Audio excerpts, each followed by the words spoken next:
Hello, everybody. Welcome to another edition of Foodie Friday with me, Jen Pierce, better known as the Queen of the Kitchen, because that is my motto. I want you to feel like the queen of your kitchen, and I'm going to help you do that with our easy and delicious products from Do You Bake. So, you know that feeling when you whip together a quick meal and slap it on the table for your family and they rave about it? They're oohing and awing and yummy. Oh my gosh, and you're the best mom ever. You're the best wife ever. We appreciate you so much for slaving away over this meal. And you feel on top of the world, right? You feel like a queen. That's my goal. I want to help you feel that way every day with our quick and easy meals from Do You Bake. And you really can feel that way because these are wonderful, quick meals, just as easy as Hamburger Helper, but no artificial ingredients. No preservatives, no fillers, no artificial colors, no artificial flavors, no chemicals that you can't pronounce. Only real food that you can feel good about giving your family. Now, doesn't that sound amazing? I think so. So, all right, I come to you every Friday at 5 p.m. Eastern Time to create another recipe using these products with Do You Bake. And today I have myself a little beverage because it is 5 o'clock where I am. So, my glass says, keep calm and carry on. Keep calm and carry on. And I think a beer would just go perfect with what we're making today, which is some beef enchilada dip. Doesn't that sound delicious? Are you a fan of Mexican food? Let me know. So it comes in this jar. It's called Baked Enchilada Dip and Seasoning Mix because you don't have to make a dip out of it. You could certainly add this as a taco seasoning or an enchilada seasoning, a burrito, any of that kind of stuff. If you're making your chicken or your meat or whatever in the pan, sprinkle on some of this to give it some good Mexican flavors. So, but we are going to make the dip today with some added ground beef to it because I just thought that would make it a little more hearty.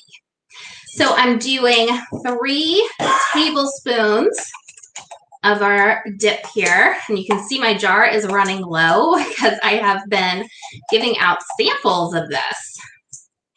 So I'm running a little bit low. Oh heck, we'll just throw the rest in there. All right, and then we're putting together with that lots of cheese. Yeah. A block of cream cheese, which is 8 ounces. Yum, yum, yum. So this is not necessarily the healthiest dish, but you could always add some more veggies to it. I think this would be great with some peppers, some onions, whatever your family likes. So I'm also adding 8 ounces of sour cream, and I'm being real particular about measuring this out so it looks good. Not real particular at all. All right, we're gonna give that a quick mix. You certainly could hand mix it, but why bother, right? I'm not gonna use my elbow grease if I don't have to. I'll use my elbow grease washing this bowl instead. That's about how it goes. All right, and the directions are right here on the bottle. Fix it. Got cheddar cheese to put on top. We're going to bake it at 350 degrees. Forgot to turn my oven on. Probably should have done that earlier. Whoopsie. And so I have just ground up a pound of ground beef on the stove and drained any of the fat off of that.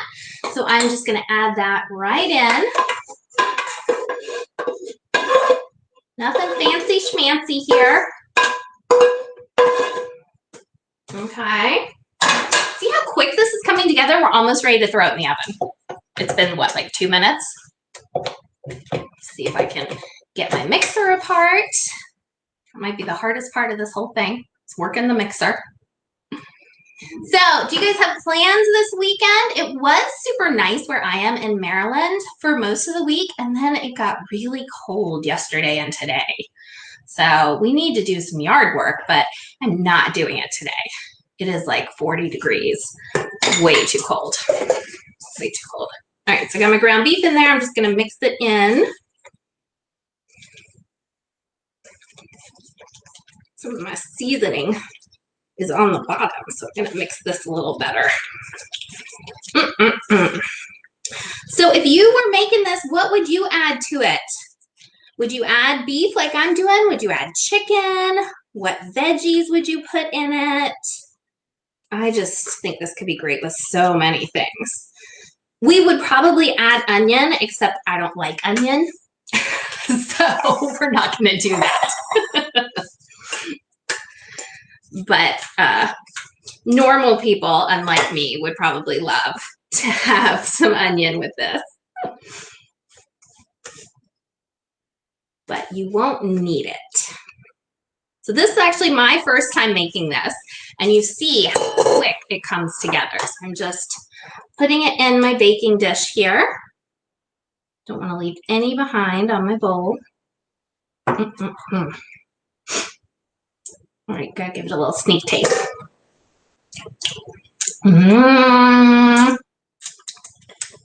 but it's not done yet. We need to add some cheese on top. Yeah, I told you, lots of cheese. So then you're just going to take about a half a cup to a cup of shredded cheddar cheese and generously apply that to the top.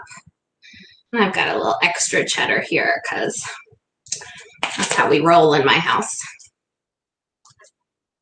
Extra cheddar. And so I'm going to mix a little bit of it in there because I've got maybe too much cheddar, if there's such a thing. Of course not, right? Can't be too much cheddar. Oh, I do love me some cheddar cheese. That is definitely my favorite cheese. Well, I like brie too, but of like the normal cheeses, like provolone, American, Swiss, cheddar is by far my favorite. Do you have a favorite cheese? What do you like to put on your sandwiches and burgers and all of that? All right, guys, and then we are done. That is it. How easy was that? I'm going to throw this in the oven for about 20 to 25 minutes. Everything's cooked in it. Technically, we could eat it like this, but we need to get the cheese all melty and gooey and yummy. And so I'm going to throw it in the oven 20 to 25 minutes to get it all nice and melted. And then I am probably just going to serve it with tortilla chips, but you certainly could use this as a filling. You could roll it up in some burritos. You could even put some like enchilada sauce on top, make enchiladas out of this. I mean, so many different things you could do with it. And you get at least 4, I'm going to say maybe closer to 6 family-sized servings in one container. So it's a really good deal there. Making a mess is the best part, right? I get to lick my fingers. All right. Throwing that in the oven. And of course, I will share with you a picture of the final product in a bit. So thanks for joining me as always. And be sure to tune in again next Friday at 5 p.m. right here for another edition of Foodie Friday with the Kitchen Queen. That's me. Thanks and have a fabulous weekend. Bye.